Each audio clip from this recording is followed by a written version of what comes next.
Bonjour, amis auditeurs, amis auditrices, mardite, bonsoir. Vous écoutez le podcast Mardi m'a dit. Ça nous fait très plaisir d'être avec vous aujourd'hui pour ce numéro 1er mai un petit peu spécial puisqu'il sera consacré au travail. En effet, c'est avec toute solennité que nous avons décidé d'aborder cette question aujourd'hui. Mais non, je déconne! Bienvenue à toutes! Bonjour les mardites, bonjour les mardis! On répète le jingle encore une fois, vous êtes bien sûr Mardi m'a dit. Je suis avec Juliette. Coucou Juliette. Coucou Ellie. De retour du Liban. Et toi Bulle, salut.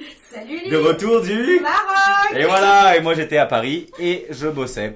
Voilà. Et justement, j'en ai eu un petit peu marre du boulot.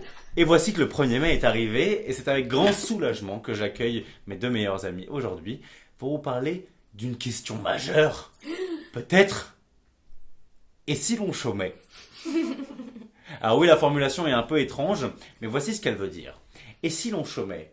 Et si notre vie se résumait à des journées d'oisiveté, où l'on pouvait faire ce qu'on voulait, écouter de la musique, aller voir des expositions, des films, du cinéma, fumer du shit, jouer à la PS4 et autres babioles et amusements en tout genre. Mais non, notre vie est dirigée depuis que les hommes sont hommes par le travail quotidien. Le travail journalier, le travail forcené. Et c'est aujourd'hui à cette question qu'on aimerait répondre aujourd'hui. Est-il possible de bâtir un monde sans travail? Et est-ce souhaitable? En un mot. Et si l'on chômait? Belle présentation. Bah merci, ça me fait plaisir. Voilà. Écoutez, voilà. Belle, impressionné. Et belle improvisation, j'imagine. Merci, ouais, tout à fait. Toujours improvisé les mardis midi. Je n'ai pas de feuille sous les yeux, comme vous pouvez le constater. Non. Je ne suis pas du tout en train de lire de gauche à droite une feuille de papier avec des lignes écrites en noir sur du blanc. Hein, n'est-ce pas? Le mec il fait croire qu'il a une feuille alors qu'il n'en a pas. Alors Bulle. Oui. Déjà, comment t'as vécu ton 1er mai aujourd'hui? Qu'est-ce que c'était bien. C'est vrai? Eh bien, mes amis, je me suis levée vers 12h30. J'ai été me servir un bol de thé. J'ai été ensuite me recoucher sous ma couette. J'ai lu pendant 1 heure. J'ai fait une sieste de 45 minutes. Mon thé était froid, donc je me suis relevée pour aller réchauffer mon thé. Ouais. Quel Et je me effort. suis recouchée. Et après, je suis venue ici. Donc, j'ai vraiment pas fait grand-chose. Ah oui. En effet, parce qu'il est actuellement 19h. Donc voilà, très bien. Bah, c'est bien ça aussi, une journée d'oisiveté, n'est-ce pas? Attendez, c'était le 1er mai, fallait que j'en profite. Qu'est-ce que tu fais? J'essaie d'enlever un peu de tabac de mon portable. Ouais, c'est spécial. Bref, et toi Juliette, alors tu as passé un bon 1er mai? Bah écoute, super aussi. Je me suis levée vers 11h. J'ai mangé des raviolis à Belleville. J'ai pris un café au soleil. Je suis rentrée chez moi. T'as failli voir un mec se faire tuer dans la rue. Oui, bon, ça aurait pu arriver n'importe quel jour, mais oui, voilà. Et puis, j'ai fait une machine chez moi. Je suis Sympa. revenue ici. Ouais, la belle vie quoi. Un mardi comme on aimerait. Tous les mardis. Voilà. Et toi, Voire même tous les jours. qu'est-ce que t'as fait ce mardi 1er mai? Et ben moi ce mardi 1er mai, je me suis réveillé chez mes parents, parce que d'habitude j'habite seul, mais là je suis allé voir mes parents. J'étais accompagné de ma charmante compagne, Delphine. Il se trouve qu'on avait organisé la veille un dîner avec mes parents, mes petits frères et sœurs, ainsi que à mes parents, leur gendre, le copain de ma sœur, Oh putain. et leur bru, qui n'est autre que ma copine Delphine. Leur bruit. Et on parle de la veille là, moi je te demandais ce que t'as fait. Et le donc 1er mai. ce matin, je me suis réveillé avec ma copine, avec ma sœur, avec son copain, avec la mes vie. parents, avec mes petits frères et sœurs Noah et Raphaël de 9 et 8 ans. Et donc ça faisait une charmante colloque, c'était super sympa. Un petit déjeuner Un familial. petit déjeuner familial, voilà, orange pressé, croissant, tout ça c'était super. quanti. Tout ça et tutti quanti, donc c'était super. On a bien chillé comme ça, on est rentré avec Delphine. Je suis allé travailler un petit peu au café. Quand Bon, même. je me suis... Ah, toi, t'es voilà. un. Donc ici on chômait pas quoi. Alors bon, j'ai travaillé gentiment, quoi. J'ai travaillé 35 minutes, quoi. C'était juste Ah, de le temps quoi... de la sieste. Voilà, le temps de la sieste, juste de quoi faire ce qu'il fallait faire. Où est le briquet? Ah, merci Juliette. Je t'en prie. Et je suis rentré ici, j'ai regardé un film, le Dîner de con.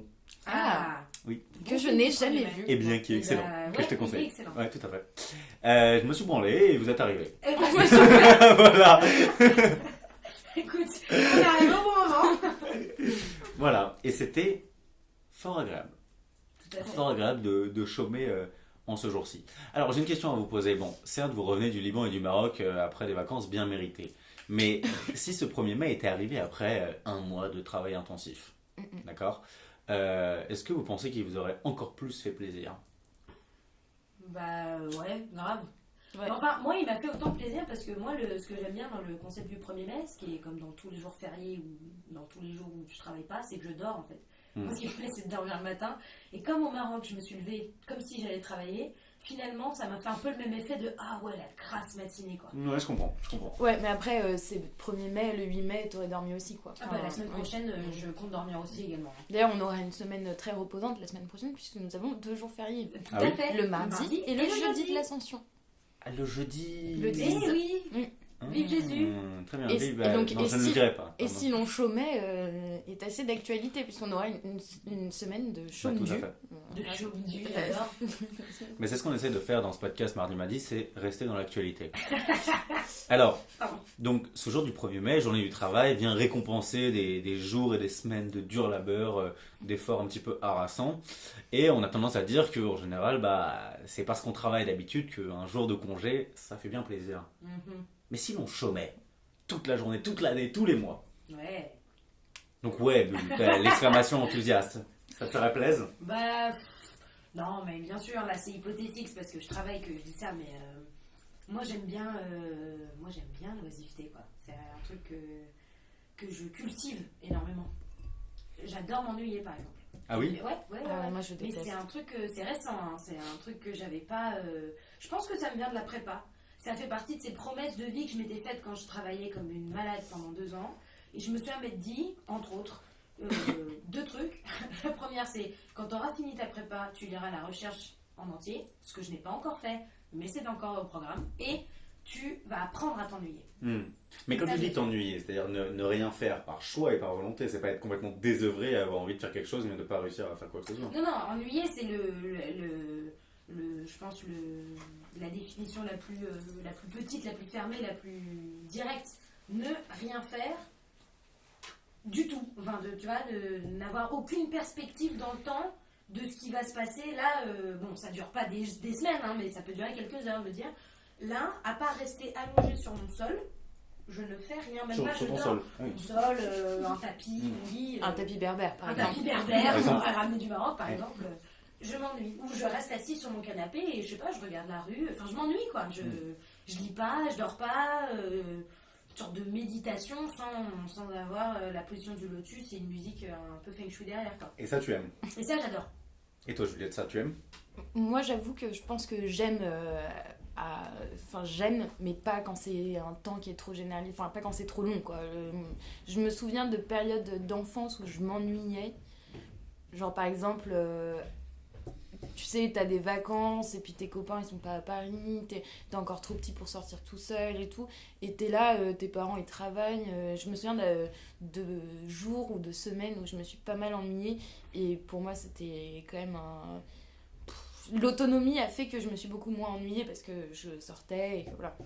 Mais pour revenir au... Mais juste j'en profite, c'est marrant Oui. que tu dis ça parce que c'est vrai que j'avais complètement oublié, mais quand on est enfant et qu'on n'a pas trop de possibilités ni de liberté, bah On s'ennuie souvent. Hein. Et la figure de l'enfant qui s'ennuie dans le jardin Ouais. pendant ses vacances, c'est quand même assez... À moins d'avoir des frères et sœurs, ce qui Ouais. est quand même très très agréable pour occuper le temps. Parce que même s'ennuyer à plusieurs, c'est marrant en fait. Que c'est différent que de s'ennuyer seul. Ouais. Je trouve que s'ennuyer seul, t'es vraiment... t'es seul quoi, tu penses tout seul quoi. T'es même pas... Moi je me souviens de moments où justement au Liban avec ma sœur on était là, ah je m'ennuie, elle me disait ah moi aussi je m'ennuie, et on disait ça pendant 15 minutes, mais finalement c'était drôle parce que il se dégage Ouais. une ambiance complètement absurde qui est assez drôle. Mais pour revenir sur ces temps, enfin la question de pas du chômage mais du fait de chômer, parce que le chômage on pense trop, enfin voilà. Je pense qu'on a aussi une conception, enfin on idéalise un peu ces temps où on chôme, Chaud, où on chôme, D'où le circonflexe. parce qu'on doit avoir, parce que aussi notre vie est tellement conditionnée sur une chronologie du travail et tout, qui fait que on a aussi nous une conception peut-être très bourgeoise de ces moments de chômage entre guillemets, parce que on a de l'argent et qu'on peut se reposer aussi sur ça et tout. Si vu qu'on est obligé d'avoir de l'argent pour survivre un peu dans notre monde, si on n'en avait pas et qu'on faisait rien tout le temps, bah peut-être qu'on aimerait moins aussi ces moments où en fait on ne peut rien faire. Nous, si tu veux, ce que je veux dire, c'est que si on apprécie ces moments-là, c'est parce qu'aussi on a la capacité de faire autre chose que de travailler, parce qu'on a des moyens qui nous permettent de le faire. Mais Après, peut-être qu'à l'inverse, au contraire, comme on a ces moyens-là, on n'est pas en permanence en train de travailler pour pourvenir à notre survie. Pourvenir, on se dit pourvenir. Parvenir, non, subvenir. Et que justement, on voit moins ces moments-là comme des moments d'exception absolue. Oui, quoi. aussi, oui. Moi, personnellement, le 1er mai, certes, c'est super cool de rien faire, mais bon, hier, j'ai pas fait grand-chose, avant-hier non plus. Ouais. Non, puis aucun de nous n'est été à la manifestation du travail aujourd'hui, en cortège avec la CGT. Non. Donc c'est sûr que ça nous marque beaucoup moins. Moi, j'en ai profité pour dormir plutôt que de me lever pour aller manifester. Alors que à mon avis, petite pensée aux grévistes de la SNCF en ce moment, à mon avis, eux, ils y étaient à la manifestation. Quoi. Ouais, tout à fait. Pourtant, ils auraient très bien pu utiliser ce temps-là de chômage, justement. Disons chômage, pour tout le... Chômerie, pour différencier. Chômerie. Disons chômerie pour justement faire comme moi, c'est-à-dire rien. Mais non, ils se sont levés, ils ont été faire une manifestation. Et grande pensée à vous, big up les grévistes. Bon, alors toi, Bulle, si tu prends un certain plaisir donc à t'ennuyer, est-ce que tu peux nous décrire ce que tu ressens quand tu travailles à l'inverse? C'est une bonne question que je me pose en ce moment en plus, donc c'est bien, c'est d'actualité parce que voilà, là, dans ma vie actuelle, mon stage touche à sa fin d'ici 2 semaines. Ça va faire 4 mois que j'y suis. Et le temps a filé comme une voiture, donc c'est une petite référence à la chanson, bon bref. Et j'ai pas pour le coup, à l'inverse, j'ai pas eu le temps de m'ennuyer au travail. J'ai pas eu alors que j'étais chez Flammarion au début de l'année, c'est dit, ça y est, je dénonce, j'attaque. Là, j'avais pas le temps de m'ennuyer. Surtout Marc, il y a une portée politique extraordinaire, on va dire. J'avais pas le temps de m'ennuyer chez Flammarion, par contre, je me faisais super chier. Ouais. C'était compliqué, machin. Et là, je me dis, pourquoi je disais ça? Marie avant la fin de l'année, Juliette. Ouh. Et c'était quoi ta question? C'était qu'est-ce que tu ressens au travail? Ah oui, et là j'ai l'impression d'avoir atteint un équilibre super, de faire un travail pour lequel j'ai envie de me lever le matin et qui me... Enfin, même si bon là c'était une journée d'exception parce que je sais que je retravaille demain, etc. Je sais que dans un mois, quand j'aurai plus rien fait, je suis convaincue que ça va me manquer ces moments-là que je passais sur mon petit bureau à la librairie. Parce que jamais, ça m'arrivait des jours de me dire, bon là j'ai super pas envie de travailler. Et bon bref, je fais une pause, je prends un café, je lis un bouquin, tout se passe bien et j'ai pas l'impression de faire un truc rédhibitoire pour mon travail ou mon efficacité. Et ça va me manquer de ce travail-là. Parce que c'est un travail qui me plaît et que paradoxalement, je considère pas comme un travail. Alors, toi Juliette, sur le fait de travailler, ouais, qu'est-ce que tu ressens? Moi je distinguerais 2 formes de travail. Le travail par exemple qu'on nous demande à l'université, moi m'ennuie vraiment, et donc du coup je considère le travail dans cette optique là comme quelque chose qui m'insupporte quoi. Mais c'est vrai que quand j'ai vraiment, par exemple dans un travail de stage où quand quelque chose me plaît, il y a quand même, je ressens des trucs assez agréables quand je travaille, c'est-à-dire une satisfaction à faire ce que je fais, à prendre le temps que je veux pour faire les choses, mais aussi parce que j'ai toujours eu des conditions de travail assez agréables et que j'ai jamais eu de pression, j'ai jamais eu de... Et si, je l'ai eu par exemple, comme tu disais, en prépa, où là le travail, je crois qu'on te fait comprendre que le travail est pas... Enfin, pour moi, on est dans quelque chose d'assez malsain, ouais, tu vois. Je suis d'accord avec toi. Le fait que tu sois obligé d'apprendre des choses pour lesquelles tu ne trouves pas forcément un intérêt particulier, qui s'oublieront peut-être assez vite aussi, parce que tu ne portes aucun intérêt, quoi. Je trouve que ça peut vite te faire dégoûter du travail. Et j'ai vraiment re-aimé le fait même d'étudier des choses, me renseigner, être curieuse au travail, que à travers des expériences professionnelles qui ont été assez enrichissantes, parce que vraiment ça me plaisait, quoi. Alors c'est vrai qu'on a au tout début du podcast vite assimilé la chômerie à l'ennui, et en gros le travail à l'ennui, alors qu'en fait ce serait presque plutôt l'inverse à vous entendre, c'est-à-dire que le travail chiant où t'es pas épanoui, etc., justement tu t'emmerdes, et les jours de chômerie te permettent de faire des trucs qui vraiment t'intéressent et pour lesquels tu t'ennuies pas. Est-ce que vous avez déjà eu une expérience de travail vraiment ennuyeux? Ennuyeux, pas dans le sens difficile, ennuyeux dans le sens Non, pas chiant, dans le quoi. sens difficile, au sens vraiment comme on peut voir un travail répétitif où tu Ouais. rentres des données dans un tableur absolument toute la journée. Ouais. T'as l'impression qu'une machine pourrait faire exactement ce que tu fais, mais sauf qu'elle le ferait 2 fois plus vite. Ouais, bah, j'écoute, je vais prendre Juliette à partie puisqu'elle m'a aidée dans ce travail-là. Bon, c'était un truc extrêmement ponctuel, mais ça reste une expérience de travail comme une autre. Je devais retranscrire. Ah oui, putain, ouais, ce truc. J'écoutais une séquence audio en anglais et je devais tout simplement retranscrire par écrit ce que j'entendais, mais pas de traduction, pas de travail de mémoire, un simple travail de compréhension orale que je retranscris en fait par écrit, mot pour mot, à la virgule près, avec un timer. Et alors là, quand tu parlais de machine, voilà, j'avais juste envie de mettre l'enregistreur devant le capteur audio de mon Word et qu'il le tape tout seul, quoi. Et ça prenait des heures pour un truc qui en plus ne me concernait pas, donc c'était même pas un projet personnel pour lequel j'aurais pu me sentir investie. Là, j'avais vraiment l'impression de travailler pour rien, quoi. Enfin, juste pour gagner de l'argent, parce que j'avais besoin d'argent. Et Juliette m'a aidée dans cette tâche, je ne la remercierai jamais assez. De fait, je vois bien ce dont tu parles, parce que c'est vrai que moi, dans mon stage, j'ai l'occasion de faire ça, puisque donc, je fais un stage dans le milieu du podcast. Oh là là! On s'est dit. Et bah parfois il y a une séquence où il y a une interview et donc j'ai l'interview qui dure 30 minutes et je dois la retranscrire avec les timecodes Voilà, c'est ça. pour circuler plus librement et pour faire le montage. Et de fait, il y a un côté extrêmement répétitif, donc ennuyeux, surtout quand tu as déjà entendu le truc et que tu ne découvres rien, quoi. Il y a un côté mécanique.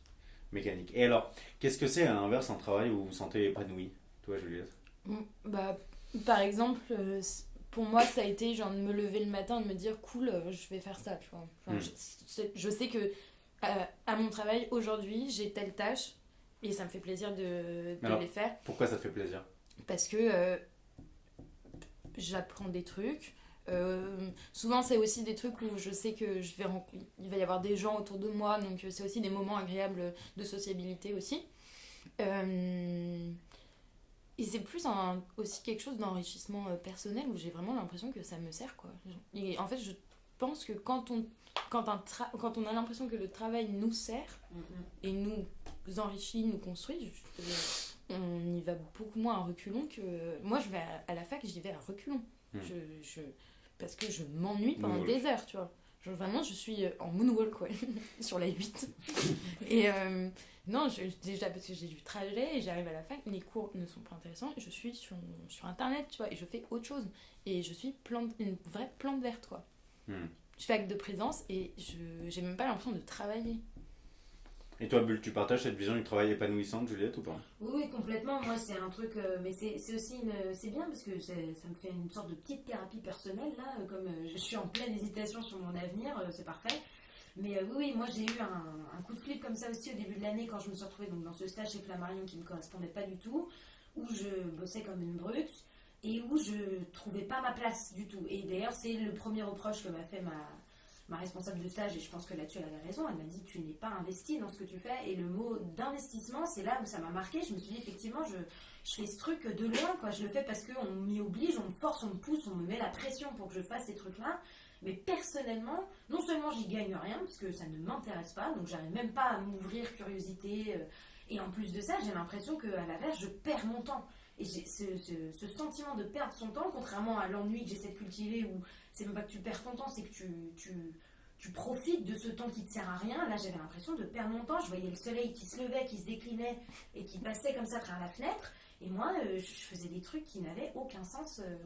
Et j'ai eu très peur. Je me suis dit, mais si c'est ça le travail, à quoi ça va ressembler ma vie professionnelle? Parce que comme on est jeune, c'est nos premières expériences de travail en 35 heures dans la semaine avec des gens dans un bureau. Je me suis dit, mais je suis une inadaptée sociale, enfin je vais jamais y arriver. Et en travaillant dans une structure complètement différente, dans un truc qui m'intéressait, par exemple, c'est un peu idiot, mais je travaille bien plus que ce que je ne suis payée, parce que je dois respecter des horaires.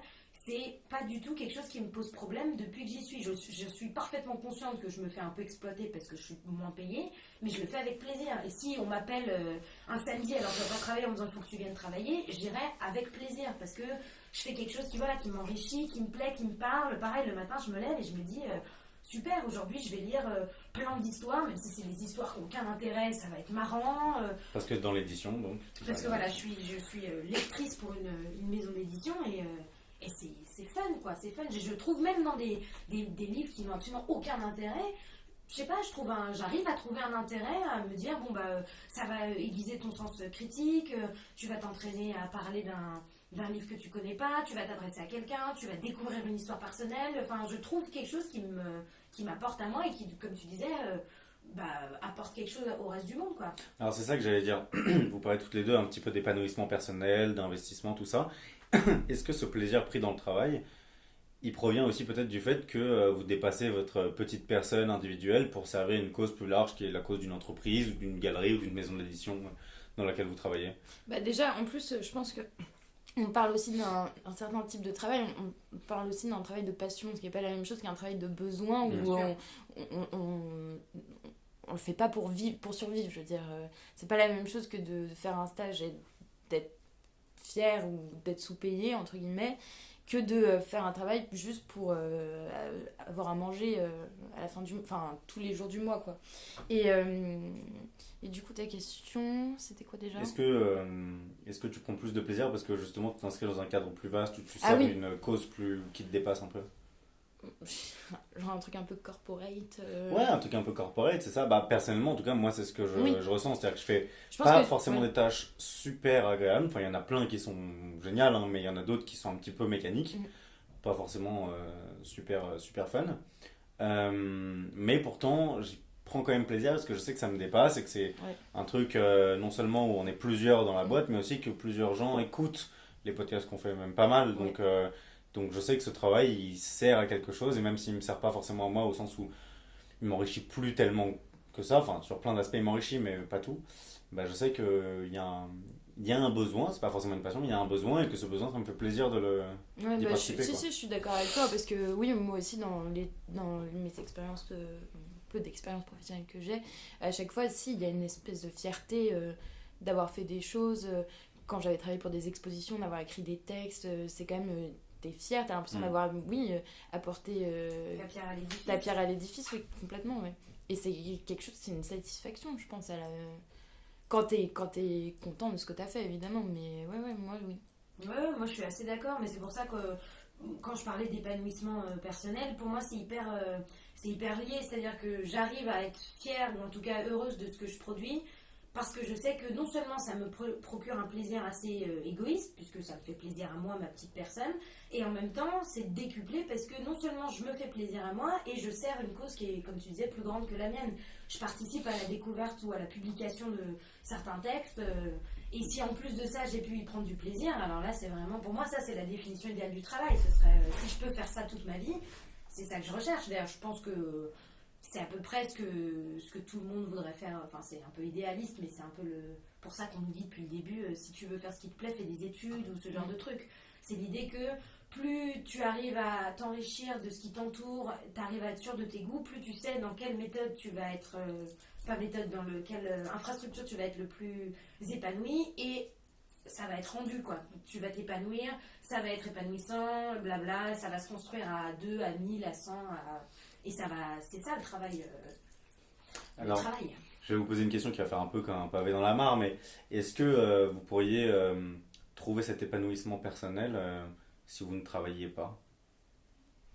Moi j'aurais du mal à te répondre parce que on n'a jamais eu, enfin moi personnellement j'ai jamais eu de longue période sans avoir d'activité, quoi. Je veux dire, soit je vais en cours, soit j'ai un stage, soit j'ai un petit boulot. Donc, mais les cours par exemple, ça t'a toujours pris beaucoup de temps, ou il y a quand même des fois où t'allais en cours, genre 3 cours par semaine, quoi? Si, j'ai déjà eu ça, ouais.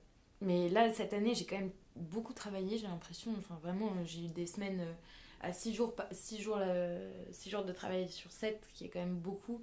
Du coup, c'est vrai que dans ces moments-là, t'es dans une idéalisation totale de ces moments de chômerie. Et en même temps, quand la chômerie arrive, de toute façon, on est éternellement... Enfin, moi, je suis éternellement insatisfaite, hein, mais je sais pas.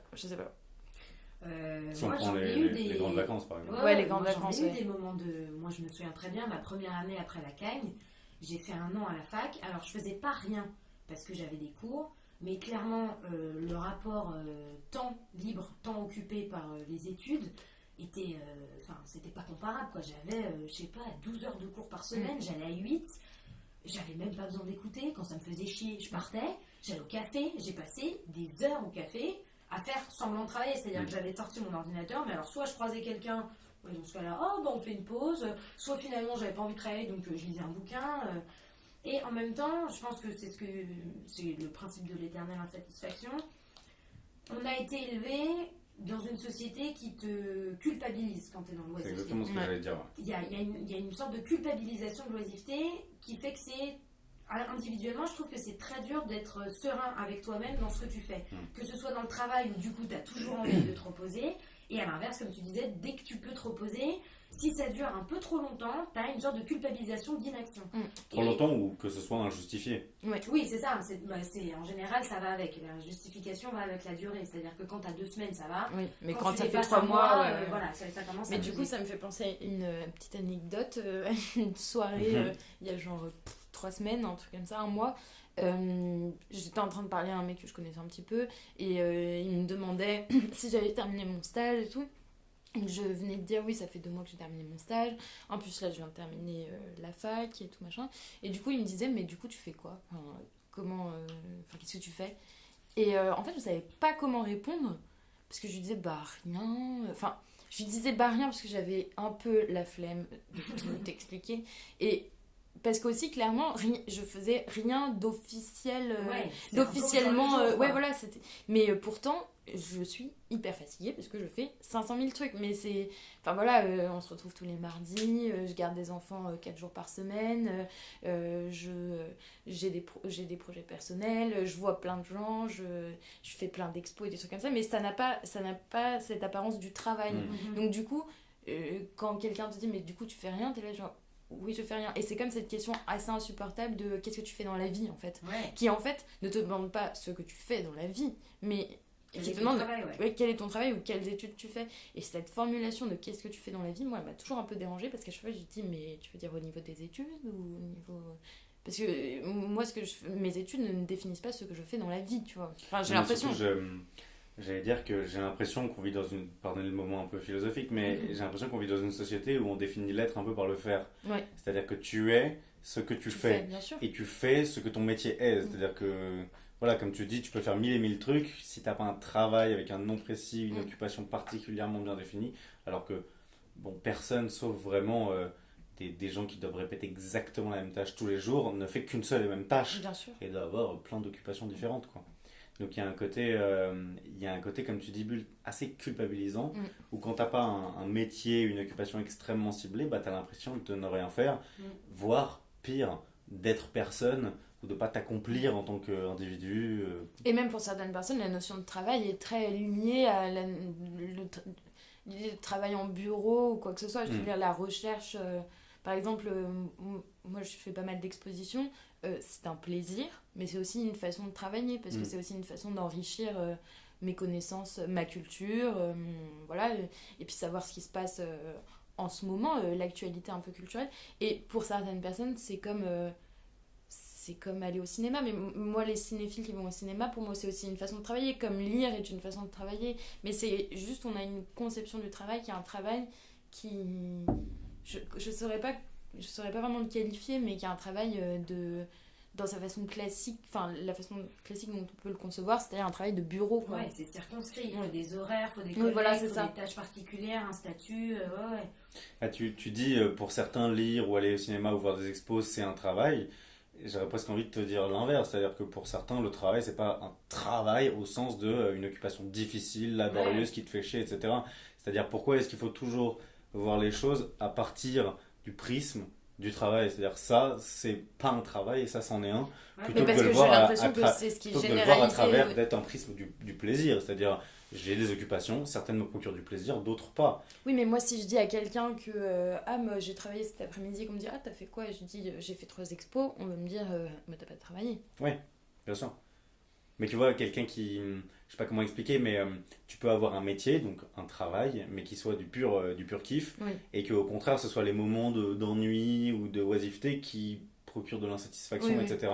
Ce qui est le plus laborieux ou le plus éprouvant mentalement ou quoi, c'est peut-être ces moments d'ennui. Et je trouve que le concept, la notion de travail porte vraiment l'idée de difficulté, Oui, de c'est vrai. tout ça. De il y a labeur, ça, quoi. Et il y a aussi cette fameuse phrase qu'on a évoquée avant l'enregistrement, tout travail mérite salaire.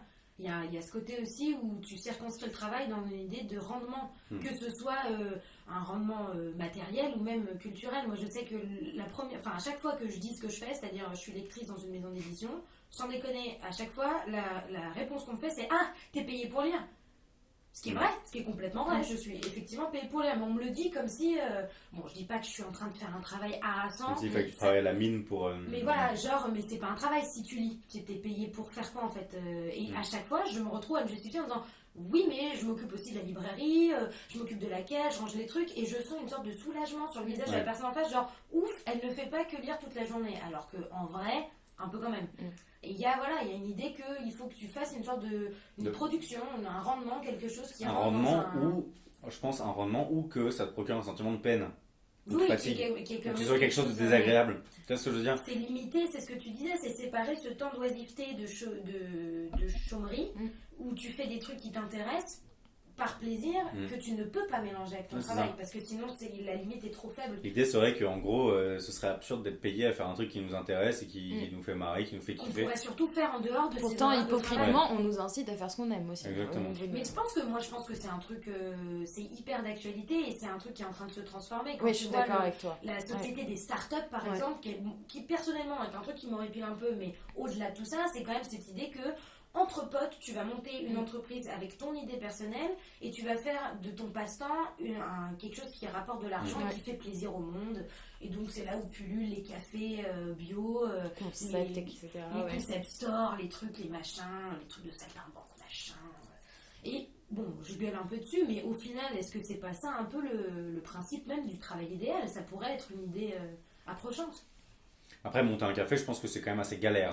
Bien sûr. Il y a le côté marrant de définir le concept, mais après, c'est très très compliqué aussi. Oui, et puis une start-up aussi, c'est compliqué parce que c'est aussi financièrement, il faut tenir. C'est ça, c'est toute l'ambiguïté, mais dans le principe même de ce que c'est qu'une start-up et de cette société qui se tourne de plus en plus vers le loisir, l'oisiveté, le plaisir, il y a cette idée qu'il faut que la limite entre le travail et le loisir soit la plus ténue possible. Et aujourd'hui, avec l'émergence des smartphones, c'est ce qu'on a, c'est-à-dire qu'il y a des gens, ils ont fini leur horaire de bureau à 19h, mais jusqu'à 21h, ils checkent leur mail et je fais des guillemets avec mes doigts, parce que c'est littéralement ça. Les gens ne s'arrêtent plus de travailler. Ton patron peut t'appeler sur ton portable à 22h pour te demander si tu as bien fait la prépa de la réu pour le coworking à SAP de demain. Et ça semble de plus en plus normal. Tu vois ce que tu disais sur la conception un peu datée du travail comme labeur et que machin. Moi, effectivement, je suis complètement d'accord avec toi. Je trouve qu'il y a un truc hyper 20e siècle dans le travail non passionné, enfin pas de passion, mais plutôt comme obligation financière et tout machin. Et je pense que ça s'est un peu estompé aussi avec le fait que le monde ouvrier n'existe plus, enfin existe beaucoup moins en tout cas, et que du coup arrive aussi un peu un travail de passion, même si, enfin je sais pas comment l'expliquer parce que peut-être que ça serait mal connaître tous les types de travail qui existent en France en fonction des classes sociales évidemment, mais il y a plus ce truc de travail machine, tu vois. Donc il y a forcément une autre forme de travail qui se développe, tu vois. C'est le secteur tertiaire. Oui, voilà. Et donc du coup, c'est forcément quelque chose aussi qui est plus dans la sociabilité, dans l'échange et tout, qui est plus... Enfin, on a été remplacé par des machines pour certaines tâches qui sont des tâches de labeur et qui sont des tâches... voilà. Alors, tant mieux et tant pis, parce que ça a beaucoup de conséquences sur l'emploi, et puis voilà, mais... Et puis tant pis, enfin... Non, et puis c'est horrible, mais... Et puis voilà. Mais moi, ça me fait penser à ce bouquin-là, Le meilleur des mondes, où il y a... vous l'avez lu ou pas? Ouais. Bon, donc ça va. Bon, pour les mardis et les mardites qui n'ont pas lu Le meilleur des mondes, pour résumer, vous m'arrêtez si je me trompe, il y a cette idée de... Donc c'est une société futuriste où... En fait, le travail, c'est ça que moi je trouvais ça très intéressant, d'ailleurs je l'ai relu il n'y a pas si longtemps que ça, c'était assez intéressant. Le travail n'existe plus en tant que production de survivance et même de vivance, j'ai envie de dire. Et simplement, on s'est rendu compte, après plusieurs essais, que ne pas occuper les gens dans une tâche quelconque, c'était une perte. Enfin, les gens avaient besoin d'un certain rythme quand même. Et donc, dans Le meilleur des mondes, tout ce qui fait partie de la production de nourriture, de biens, des choses qui sont, on va dire, essentielles à la vie confortable, etc., sont occupés par des machines. En revanche, on fait en sorte que les gens continuent de travailler avec des guillemets pour les occuper, mais ça reste des travaux. on disait, des travaux que nous, actuellement, dans notre réalité du 21e siècle, ça reste... pour nous, c'est du loisir. Et ils ont créé cette société idéale où le travail en tant que tel n'existe plus. Et en même temps, de toujours faire en sorte que, par exemple, ton travail, c'est 2 heures de piscine, ou c'est prendre un café avec des gens que tu n'as pas vu depuis longtemps, ou aider quelqu'un. Et ça devient une forme de travail personnel pour justement essayer de quand même réussir à organiser ton temps. Et pour que ces périodes qui deviennent de plus en plus longues de loisirs, où tu sors, tu dors, tu bois, tu manges, tu fais ce qui te fait plaisir, reste quand même circonscrit dans l'idée que tout ton temps n'est pas occupé par ce loisir. C'est justement la question que j'allais vous poser, c'est-à-dire que même si vous avez des occupations, même si votre travail vous plaît énormément, que vous vous levez avec plaisir le matin, il y a quand même l'idée d'un devoir. Hein. C'est-à-dire vous devez être à 9h à tel endroit, vous devez lire tel livre, vous devez aller voir telle expo, etc. Si ce n'était pas sous la forme d'un devoir, hein, est-ce que ça vous procurerait autant de plaisir ou est-ce que vous seriez aussi heureuse dans votre vie ou... Est-ce que vous voyez ce que je veux dire? C'est-à-dire par devoir, vas-y. Enfin, moi je pense que déjà on serait moins... Enfin, personnellement je serais moins curieuse parce que je crois que le fait qu'on me donne une rigueur m'incite à les faire et parce que j'ai besoin d'être cadrée en fait. Donc du coup... je sais pas comment me dire, parce que peut-être que je ferais rien, tu vois. Non mais c'est ça la question, c'est est-ce que si on nous ordonnait pas de faire tel ou tel truc, est-ce que finalement on ne deviendrait pas tous des énormes branleurs avachis sur notre lit? Et est-ce que vous en deviendriez malheureuse si c'était le cas?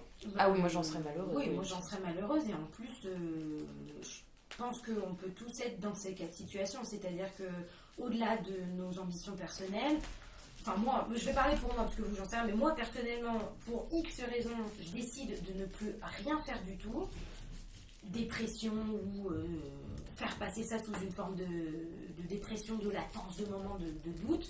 Je sais que je vais pas mourir de faim. J'ai des parents qui s'occupent de moi, qui peuvent me nourrir et qui peuvent, si j'ai une sorte de raison valable, ou en tout cas si je leur donne l'impression d'avoir une raison de ne rien faire, ils peuvent très bien me laisser végéter pendant 6 mois. J'ai pas de problème de survivance à ce niveau-là. Par exemple, dans une société à la Aldous Huxley, donc le meilleur des mondes, où le travail n'est plus nécessaire parce que les machines ont pris le pas là-dessus, etc., et où ça ne devient plus une obligation pour ta survie.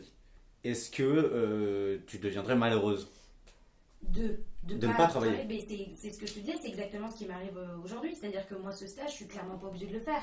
J'ai pas besoin de cet argent. En tout cas, j'en ai pas besoin pour survivre. J'ai pas d'obligation de fac. Je suis encore jeune. J'ai pas besoin de me trouver un travail. Et je l'ai fait justement pour ne pas être malheureuse et pour ne pas rester oisive. Donc pour te pousser un peu au cul voilà, par une instance extérieure à toi-même. Me dire, comme disait Juliette, de m'obliger à avoir une forme de rigueur des gens qui comptent sur moi, parce que je pense qu'au-delà de la rigueur factuelle, formelle, c'est aussi cette idée de je dois quelque chose à des gens, les gens m'attendent, ils attendent ma présence, ils attendent que je sois là. De savoir que je suis redevable à quelqu'un de ma présence et de ce que je peux produire, ça me pousse forcément à faire des choses. Moi je sais que pendant là, ces 4 mois, tous les lundis quand j'arrivais, mon chef, il était surpris, genre, ah bon, tu travailles le lundi. Et instinctivement, au fond de moi, j'avais toujours cette pensée de, ah bah super, puisqu'il m'attendait pas, j'aurais pu rester dormir. Alors que ça change rien, puisque je travaille le lundi. Mais j'ai toujours, à chaque fois qu'il me fait cette réflexion, j'ai toujours cette petite pensée de me dire, bah il m'attendait pas, j'aurais pu dormir. Mais je suis d'accord avec toi, Bulle, c'est agréable aussi de se sentir, enfin dans le travail on se sent utile aussi, enfin quand on nous le fait sentir, parce qu'on peut avoir un travail plante verte aussi, où on sert absolument à rien, mais c'est aussi ça qui est agréable et peut-être aussi ce pourquoi on cherche à travailler, c'est aussi par le travail qu'on sent qu'on participe à quelque chose, ce dont on parlait tout à l'heure, et c'est quand même ce sentiment agréable, on a peut-être besoin de le nourrir assez régulièrement, quoi. Oui, mais pourquoi? Parce que, en gros, c'est quand même l'idée de se fixer des contraintes. Alors, même s'il s'agit d'un travail quand même super agréable, etc., c'est quand même des contraintes qu'on se fixe, comme si on allait devenir malheureux de ne rien avoir à faire. C'est quand même assez étonnant l'idée qu'on ait besoin de se sentir utile, on ait besoin de faire des tâches, même si elles sont un petit peu déplaisantes, etc. Et qu'au-delà d'une nécessité pour manger, etc., il y a quand même l'idée qu'on serait malheureux peut-être si on n'avait personne pour nous botter le cul quand il fallait, quoi. Ouais. Bah, c'est peut-être un peu Ouais, moi je pense que c'est ça. Enfin, après, on a eu. Nos vies sont tellement conditionnées par le travail. Enfin, nos parents ont travaillé, on nous a toujours. Enfin, on va à l'école dès que notre plus jeune âge, c'est obligatoire. Il y a quand même ce truc de. Enfin, c'est culturel de travailler, quoi. Enfin...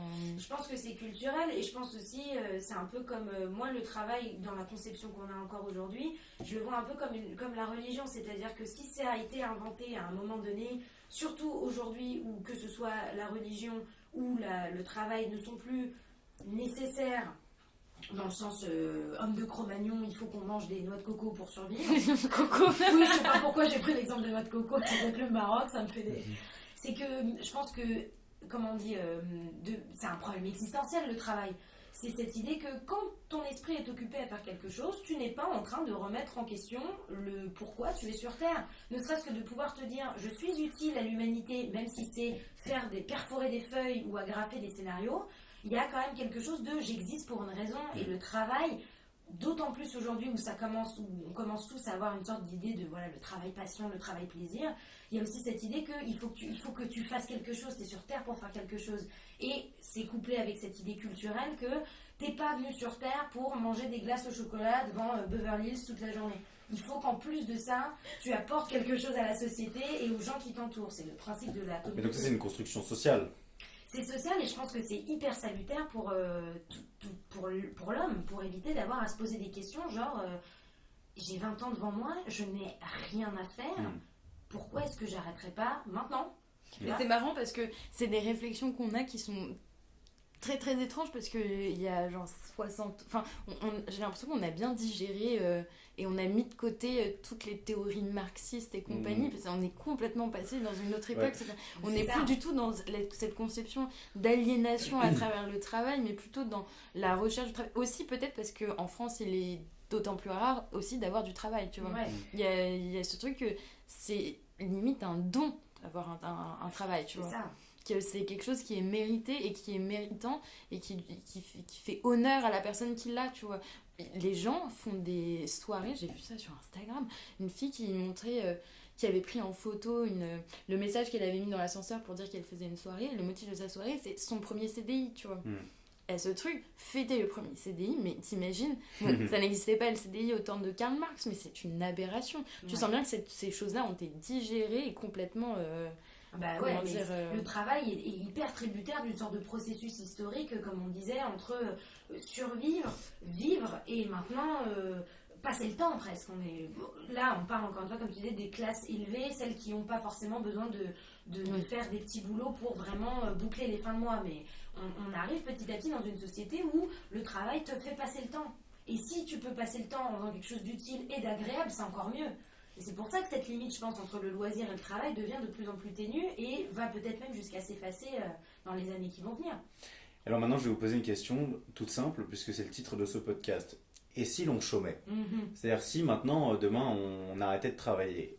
Essayons de prendre un petit peu la conception inverse, c'est-à-dire quelles sont toutes les choses que vous pourriez faire de votre temps et de votre vie si vous n'aviez pas l'obligation, que ce soit une obligation pour survivre, pour avoir de la nourriture, etc., ou même une obligation mentale, de culpabilité, de construction sociale, de travailler. Qu'est-ce que vous feriez? Toi, Juliette, tu ferais quoi? Donc si j'avais les besoins pour... Si tu n'avais plus besoin de travailler. D'accord. Et si tu étais heureuse de ne pas travailler. Si t'es fille de millionnaire, tu as un compte en banque rempli de diamants et personne ne peut te faire culpabiliser.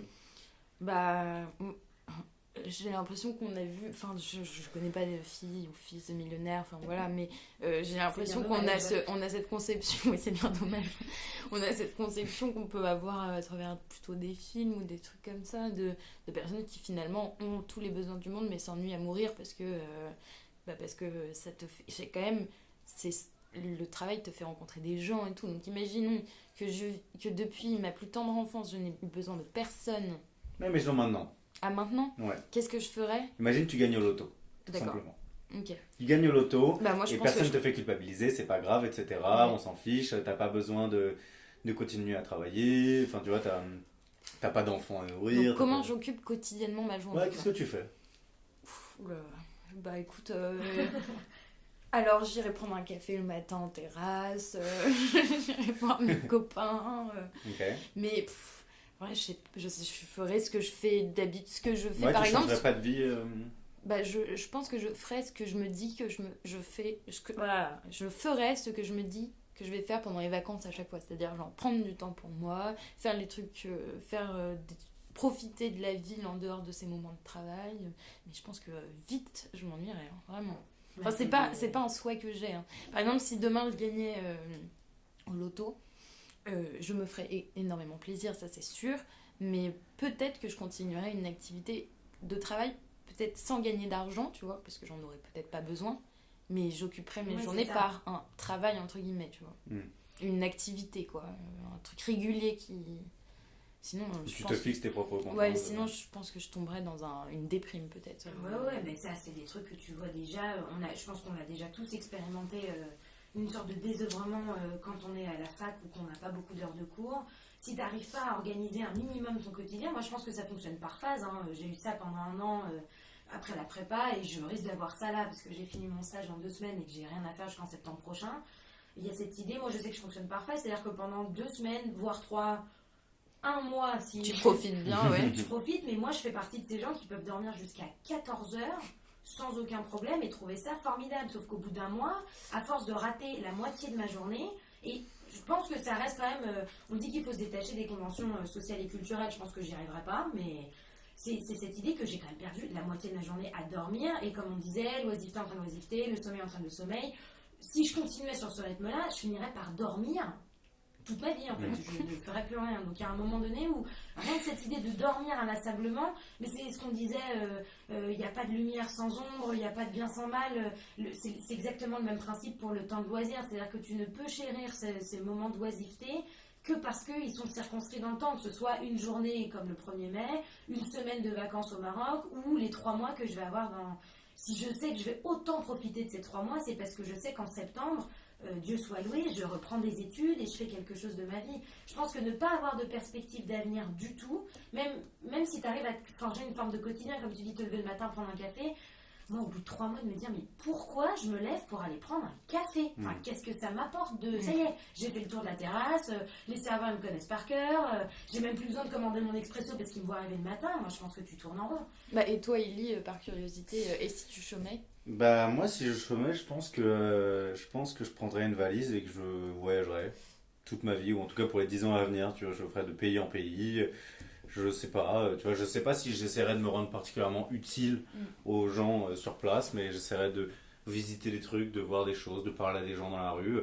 Peut-être ça me ferait rapidement chier en fait, hein, mais en tout cas je profiterais de ces moyens. Par exemple, si je gagnais au loto, je pense pour voyager. Ouais. Parce qu'il y a de ça aussi, c'est que je pense que l'oisiveté est terrible quand elle est immobile. Ouais.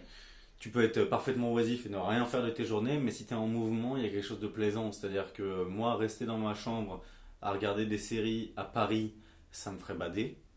Mais par exemple, bouger, je sais pas, n'importe où dans le monde, en Chine, au Brésil ou quoi, tu vois, m'accorder une journée, je regarde des séries, puis je sors dans la rue, je me balade, je vais voir des trucs, puis je prends un train, je vais autre part, etc. L'idée d'être mobile, ça briserait, je pense, cet état d'oisiveté. Mais après, moi, je ressens particulièrement ce sentiment de culpabilité quand je travaille pas. Et je sais pas pourquoi j'ai cette construction mentale qui est à la fois très occidentale et à la fois toute personnelle, parce qu'il y a vraiment ce sentiment de culpabilité. Et c'est rare les moments où je suis oisif et où je fais rien et où je me dis vraiment qu'aujourd'hui je ne fais rien et ça me fait vraiment plaisir. Et je pense que ça marche bien quand, comme tu dis, quand c'est contrebalancé par des journées hyper productives, quoi. Mais je pense que le voyage serait une bonne manière pour moi de donner du sens aux choses. En fait, ton truc, ce serait plutôt en fait le temps qui te manque, dans l'idée même de ce chômage, de cette chômerie.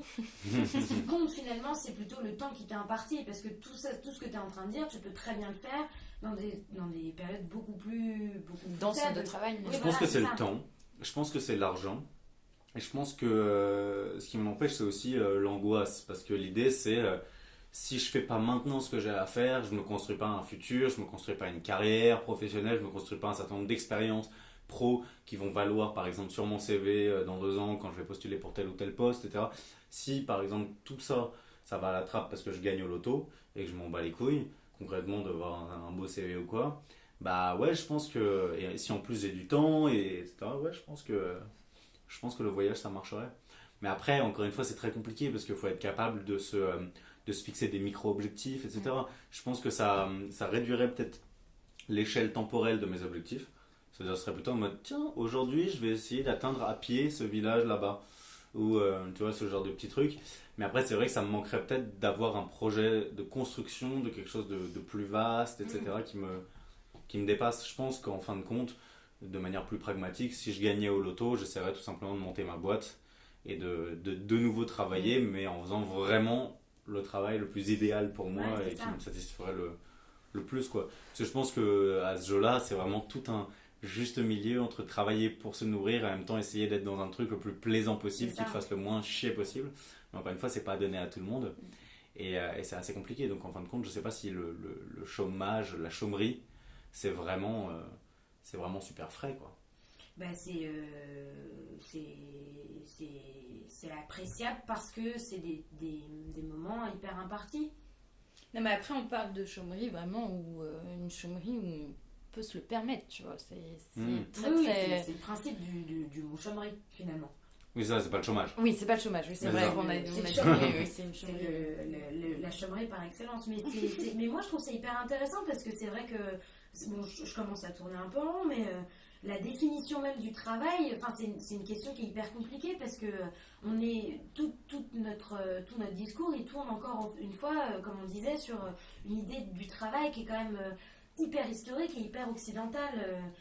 Le travail n'existe que pour occuper le temps des hommes. Tu vois, c'est comme ce que disait Pascal, et malheureusement, je sens déjà que je vais me tromper dans la citation. Donc voilà. Alec Fakchek est revenu. Voilà, Alec Fakchek est revenu. C'est quoi le silence de ces espaces infinis mais frais? Le silence des espaces infinis mais frais. Voilà, c'est ça, le silence des espaces infinis mais frais. Le travail t'empêche d'avoir ce genre de pensée. C'est exactement comme quand, dans une période de chômerie, tu t'assois sur ton canapé, tu fermes les yeux et tu réfléchis 2 secondes au cosmos. Bon bah tu réfléchis 10 minutes, t'as le vertige, tu t'arrêtes et tout de suite tu dis hop, je vais me faire des nouilles. Ouais, mais c'est un peu terrible comme vision du travail, parce que ce serait une vision du travail qui fonctionnerait en gros sur le déni, quoi. Ouais. Mais oui, moi je pense que le travail c'est le déni. Parce que tu dis, en gros, ce que tu disais tout à l'heure, c'est que ça permet d'échapper à l'absurdité de la condition humaine. C'est ça. Mais en fin de compte, je pense que ça c'est quand même une construction aussi mentale, dans le sens où, comme si pour donner du sens à nos vies, il fallait se rendre utile ou participer à un truc plus large ou avoir des devoirs, etc. Si ça se trouve, l'existence humaine aussi, elle peut être faite de plaisir, tu vois, de plaisir pur, indépendant des contraintes, tu vois, d'être complètement dans l'oisiveté. C'est-à-dire, la question, c'est pourquoi est-ce que ça nous mettrait dans l'angoisse et pourquoi est-ce qu'il faudrait absolument genre, nous empêcher de réfléchir à ça, quoi. Et parce que la grasse matinée n'a La grasse matinée n'a d'égal que le temps en partie du sommeil. En gros, ouais, mettre son pouce, c'est ça, quoi. C'est la grasse matinée n'a d'intérêt que parce que le reste du temps, tu te lèves. Tu ne profites de ton lit le matin avec ton rayon de soleil qui vient de frapper sur ton visage, ça me rappelle ce matin, que parce que le reste du temps, tu te lèves, il fait nuit, ou il fait froid, ou tu te rendors, le plaisir de te rendormir, ou même le plaisir de te faire un brunch. Bon, c'est hyper bobo ce que je dis. Le plaisir de se dire, oulala, ce matin j'ai ni petit-déj, ni déjeuner, j'ai un brunch. Si je brunchais tous les jours, j'en pourrais plus des œufs à la coque. Je me dis, putain, j'en ai marre des œufs à la coque, j'ai envie de... Enfin, pourquoi est-ce que les gens ils font des marathons et des randonnées? Tu vois? Non, je ne sais pas. Et moi, je vais vous le dire. C'est l'absurdité de la condition humaine. C'est parce qu'il y a cette idée de tu te lèves, tu fais un effort, c'est l'absurdité de tu t'occupes le corps, l'esprit parce que c'est tellement agréable de faire l'inverse. Et tout comme je pense que les gens qui sont à l'opposé de moi vont dire mais le plaisir de l'oisiveté, c'est le travail qui reprend. Tu vois, c'est toujours, on est sur cette ambivalence de plus tu fais des choses différentes dans ta vie, même si au quotidien ça reste 8h le matin, 8h le soir, plus tout te paraît diversifié, plus tout gagne de l'intérêt. C'est comme passer la même vie avec la même personne dans un 8 mètres carrés, tu deviens fou. Alors si cette personne, tu l'as 4 heures par jour, t'es ravi de l'avoir 4 heures par jour. Moi j'ai une petite anecdote personnelle. Yes. J'étais donc en prépa et comme vous le savez, je bossais comme un porc en fait, du réveil au coucher tout simplement. Et donc au bout de 2 ans, j'ai passé les écrits du concours, etc. Et j'ai eu une semaine de congé, quoi, où je me suis accordé moi-même une semaine où vraiment là il fallait ne rien faire et c'était le but précis après 2 ans vénère. Et j'ai passé pour la première fois depuis un bon bout de temps une soirée avec mes meilleurs potes que je voyais donc assez peu mais elle m'est apparue comme une des meilleures soirées de ma vie, quoi. C'est-à-dire C'était que laquelle? c'était une soirée roleplay, c'est-à-dire que Ah. voilà, on faisait une espèce de jeu où on jouait des rôles, on buvait, on fumait, on rigolait. Et le but était de construire une aventure, mais voilà, on s'est retrouvés dans la chambre d'un pote, et on a fait ça, et juste je me regardais en train de rigoler Ouais. avec mes amis, et surtout que j'avais pas bu et pas fumé depuis un bail, et c'était mais un moment d'exception, quoi. Ouais. Exactement comme quand j'étais jeune, tout petit, et que t'as le droit d'aller dormir chez ton meilleur Ouais, copain, qui habite au bout de la rue, mais c'est un Ouais. truc de ouf, tu Ouais. vois, à l'époque.